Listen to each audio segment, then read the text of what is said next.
Welcome to Productive Joy with Dr. Christy, where fun meets action.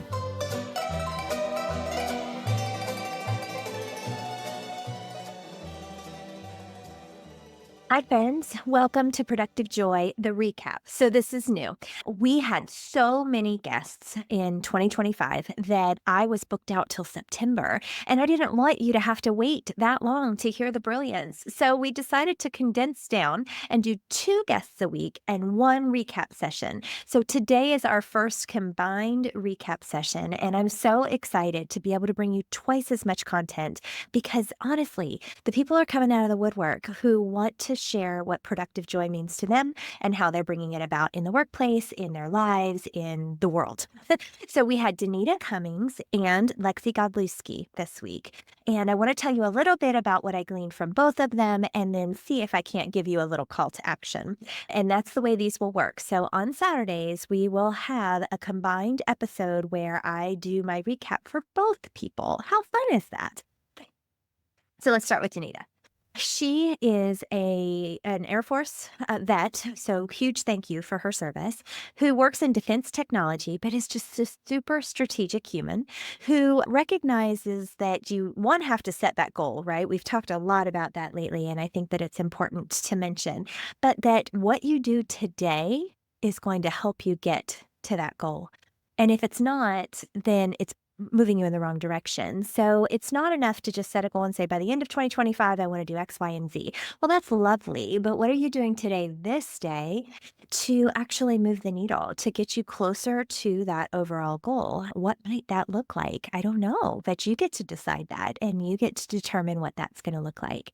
So she really talked about when to recalibrate. And I asked her, like, how often? And she said, honestly, it's up to the person. So I'm going to challenge you to recalibrate daily. What does it look like to recalibrate? I think it's really just a matter of going, okay, what did I do today that got me closer to what I'm wanting to be when I grow up? And how can I make sure that I do more of that tomorrow? I don't think it needs to be complicated. I think it just needs to happen. And so often we don't let it happen. And then we wonder why we're not getting our results, our desired results. We're getting results, just not necessarily what we want. So I also wanted to take us back to an episode that happened a few weeks back from Ken Rusk, who wrote the Blue Collar. Oh, shoot. I can't remember the title right now. Anyway, it's a fabulous book that talks about you don't have to have degrees in order to live the life that you want to live. And he talks about the difference between goals and pathways, right? We can set goals, but really what's the pathway that's going to get us there? And I think that Danita shared what would get us there. And I think that that's a really important thing to think about. So loved everything that they talked about. And it made me think about productive joy and the things that I think of when I think of productive joy, because ultimately I think we need to bring our talents to the table and let people not only see what they are, but learn from them, grow with them, experience them in some way or another. So you may not know, I do other things. So yes, I do host this podcast, but I also help organizations take aim. And I do that through an assessment of where are you right now? And let's analyze that. Let's improve on those systems and then move towards change. But one of the things that I do that is not only unique, but something that more of you need than you might realize, and I just want to tell you about it, is so all of us have been to a conference, right? Maybe that conference was for work or for church or for personal or whatever, but we've been to a conference and we listened to a bunch of different speakers. Some of them were unbelievably great, and others were not so much. And it isn't because they didn't know their content. As a matter of fact, they were content area experts and they were brilliant, but they don't present to people all day, every day. Well, guess what I do? I present to people all day, every day. And I've gotten pretty darn good about it or at it. And I've even written a book about it. So that book right back here, if you're watching, it's called Learning Can Stick. It's available on Audible and on just Amazon or Kindle. And I tell you about it because Learning Can Stick is all about how you can make every interaction safe, logical, fun, and memorable. So, something that I do for conferences is let's pretend that you are getting ready to speak at a conference. You don't do presentations very often. I can help you turn your presentation into something that is safe, logical, fun, and memorable for everybody involved. Wouldn't it be great if the people in the room felt psychologically safe to listen to you and knew you cared, if there was logic behind what you were doing and they could follow along so that their brains could track with you? That was fun because people quit things that aren't fun, and that it was memorable. Wouldn't that be awesome? Well, I can help you do that. Why in the heck am I telling you that right now? Because I think Danita did a great job of figuring out what she was good at and then turning it into her business.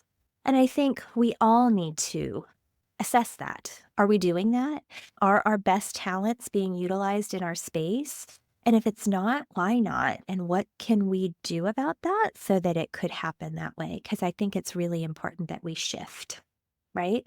So Danita was great. Then I also interviewed this week Lexi Godlewski. So Lexi was a fun story. She started out in New York and had a great business, was working really, really hard, did her dream job, and then she woke up one day and went, "This is no longer my dream job." So she started her own business, and in doing so, also recognized, you know what? I want to live where there's sun. And so she moved from New York to Hawaii, knew no one, and is now flourishing there. I really loved Lexi's approach to things. She basically said, rip up the rule book. There is no rule book. You get to define success. Nobody else defines that for you. You get to decide what success looks like, and you get to go after it. That was very freeing for me because I think sometimes we think we're supposed to fit in a box. And I find that interesting because I grew up in a very unconventional household. My father was an entertainer by trade. He actually opened his nightclub the day he turned 21 in San Diego, California in the 60s. And in doing so, totally changed the trajectory of his life. He then had the longest running comedy show in Vegas in the 70s and 80s and still performs. I mean, he's 87 now. He doesn't do as much performing as he did, but he was definitely performing into his 80s. And that is a non-traditional route, right? Like that's not fitting in a box. But somehow I thought that there was a box and that I was supposed to fit in it and that there was really only one way to do things. I wanted to be a teacher, so I was going to teach. And that was kind of as far as I went. My trajectory looked different after that, though, because I didn't take the traditional route. And I ended up leaving public education for a nonprofit and teach teachers, which is a really cool thing that actually does exist. And I'm saying all of that because I guess in some ways I got rid of the rule book, and in others, I felt like I was bound to it. Are you bound to a rule book? Who wrote the rule book? Was it you?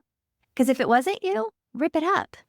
Nobody says success looks like this. This is the only way to get to your end result, your desired end result. But step one is figuring out what your desired end result is. Because if you can't define it, you can't hit it. You can't hit a target you can't see. So, what is that desired outcome? What is that success? How would you define it? And how are you going to reach it with intentionality? Another thing that Lexi said that I really appreciated was that we should stop shoulding on ourselves. I should do this and I should do that. We've got to stop shoulding. We don't have to follow the rules of somebody else. I'm not saying be a completely rogue lunatic.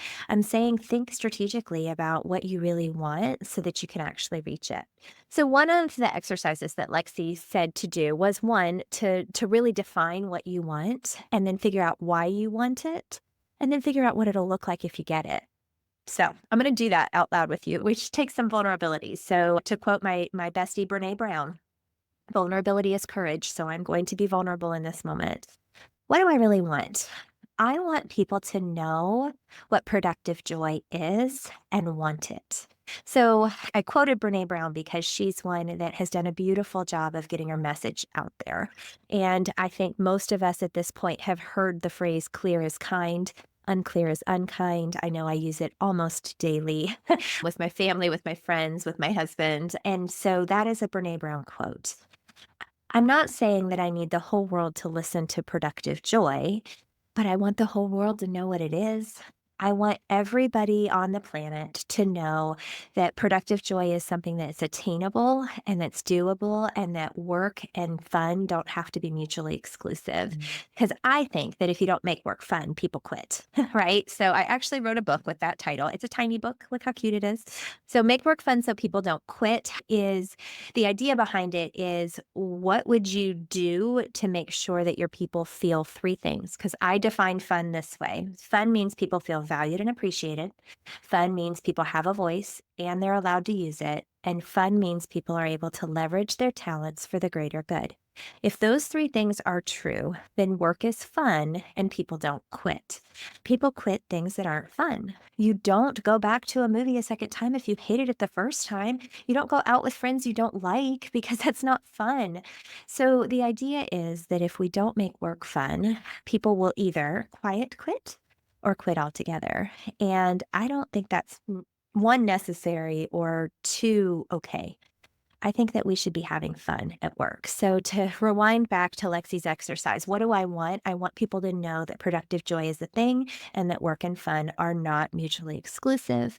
And why do I want that? Because I think that life is way too short for us to be miserable at any point in our life, but certainly miserable at work. So just a couple weeks ago, we heard that there are 90,000 hours of our life that's spent at work.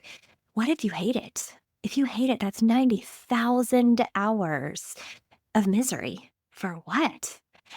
So, what do I want? I want people to understand that productive joy is attainable.